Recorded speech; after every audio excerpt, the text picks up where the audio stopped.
Deputy speaker Raghurama Krishnam Raju గారు సంచలన నిర్ణయం దిశగా అడుగులు కూడా వేస్తున్నాడంట. ఒక కీలక నిర్ణయం తీసుకోబోతున్నాడంట.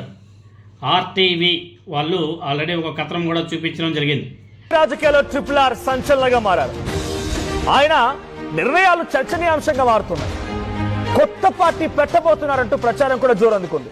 సన్నిహితుల ద్వారా ఇండిపెండెంట్ డెమోక్రటిక్ పార్టీ ఐడిపి ఈ పేరును రిజిస్టర్ చేసినట్టుగా సమాచారం. త్వరలోనే తెలుగు వీర లేవరా టీవీఎల్ పేరుతో ఒక ఫోరం కూడా ప్రారంభించబోతున్నారట ట్రిపుల్ ఆర్.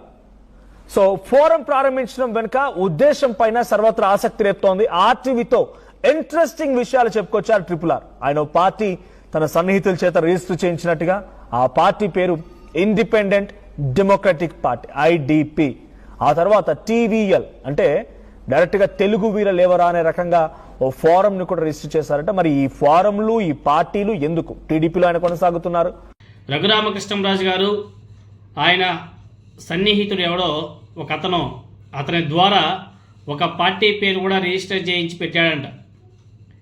మరి కొద్ది రోజుల్లో రఘురామకృష్ణంరాజు గారు కొత్త పార్టీని కూడా స్థాపించబోతున్నట్టుగా కనిపిస్తుంది. ఆర్టీవీ వాళ్ళ కథనం చూస్తుంటే ఆ పార్టీ పేరు ఐడిపి ఇండిపెండెంట్ డెమోక్రటిక్ పార్టీ పేరు ఇండిపెండెంట్ డెమోక్రటిక్ పార్టీ పేరు. రఘురామకృష్ణంరాజు గారు వెన్నుపోటు పొడుస్తున్నట్టుగా కనిపిస్తుంది.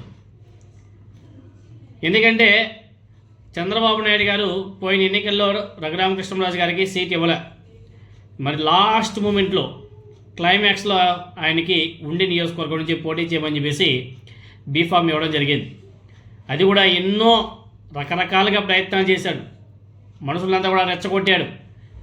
సోషల్ మీడియాలో ఒక హైప్ క్రియేట్ చేయించుకున్నాడు. తర్వాత ఈ రఘురామకృష్ణంరాజు గారి గోల తట్టుకోలేక చంద్రబాబు నాయుడు గారు ఆయనకు ఎంపీ టికెట్ పోయి ఎమ్మెల్యే టికెట్ ఇవ్వడం జరిగింది. అది కూడా ఉండి నియోజకవర్గం నుంచి. అలా అతి కష్టం మీద ఆయనకు సీట్ ఇచ్చారంటే నారా చంద్రబాబు నాయుడు గారికి రఘురామకృష్ణంరాజు గారు వెన్నుపోటు పొడుస్తున్నాడా అంటే మేబీ. ఎందుకంటే ఆర్టీవీ వాళ్ళ కథనం చూశాక రఘురామకృష్ణంరాజు గారు వెన్నుపోట అనేసి అప్పుడే కామెంట్స్ కూడా గట్టిగా వినబడుతున్నాయి.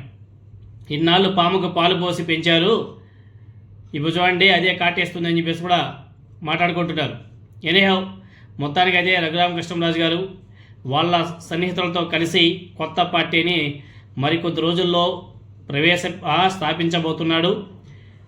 మరి అది ఎంతవరకు నిజం అనేది తెలియాలి. రఘురామకృష్ణంరాజు గారు ఆయన చెప్తే కానీ తెలియదు. ఎందుకంటే ఆర్టీవీ వాళ్ళు ఏదో అంటే నిప్పులు ఎందే పొగరాదంట. సో ఈయన దిశగా అడుగులు వేస్తున్నాడు కాబట్టే కదా ఆల్రెడీ ఆర్టీవీ వాళ్ళు కూడా కథనాలు కూడా రాసి చూపిస్తున్నారు. సో రఘురామకృష్ణంరాజు గారు ఇప్పటికే ఆయన మీద అనేక అక్రమ కేసులు ఉన్నాయి. బ్యాంకుల నుంచి విపరీతంగా డబ్బులు దోచేసి ఆ డబ్బులంతా కూడా ఇలా ఖర్చు పెడుతున్నాడా అన్న వాదన కూడా వినబడుతున్నాయి. దోచే డబ్బుల్ని ఏ విధంగా ఖర్చు పెట్టాలో తెలియక ఇలా చేస్తున్నాడు అనేసి ఇంకొంతమంది. సో రఘురామకృష్ణంరాజు గారు ఏదో మొత్తానికి అయితే ఒక బిగ్ స్టెప్ అయితే తీసుకోబోతున్నట్టుగా కనిపిస్తుంది. మరి అది ఎంతవరకు ఏంటి కథ అన్నది తెలియాలి. సో ఆయన మాత్రం ఒక పార్టీని స్థాపించాడంటే అదొక సంచలనమే అనేసి చెప్పుకోవాలి. ఎన్ని కీలక మలుపులు తిరుగుతాయో చూడాలి. ఏ ఓట్ బ్యాంకింగ్ చీలుతుందో చూడాలి. ఎన్ని పార్టీలు ఆంధ్రప్రదేశ్లో జాడ శ్రవణ్ కుమార్ గారు ఒక పార్టీ, ఇంకా మళ్ళీ విజయసాయిరెడ్డి గారు కూడా ఏదో ఒక పార్టీని స్థాపిస్తారని చెప్పేసి ఆయన చెప్పడం జరిగింది. రఘురామకృష్ణంరాజు గారు ఒక పార్టీ, అదేవిధంగా ఇంకొక ఆయన విజయ్ కుమార్ అనేసి ఒక ఆయన ఉంటాడు మాజీ ఐఏఎస్ ఆఫీసర్, ఆయన ఒక పార్టీ. ఎన్ని పార్టీలు వామ్మో! కేఏ పాల్ గారిది ఒక పార్టీ, పవన్ కళ్యాణ్ది ఒక పార్టీ, టీడీపీ పార్టీ, సిపిఐ, సిపిఎం, కాంగ్రెస్. ఓ అమ్మ, ఆంధ్రప్రదేశ్లో పార్టీలే పార్టీలు. ముందు ఇంకా ఎంతమంది ఎన్ని పార్టీలు పెడతారో చూడాలి. మొత్తానికి అయితే రఘురామకృష్ణంరాజు గారు నిజంగానే మీరు పార్టీ పెడుతుంటే మీకు అడ్వాన్స్గా ఆల్ ది బెస్ట్. మీరు ఇలానే ముందుకు కొనసాగాలి, మరిన్ని పదవులు కూడా అనుభవించాలని చెప్పేసి మనస్ఫూర్తిగా కోరుకుందాం.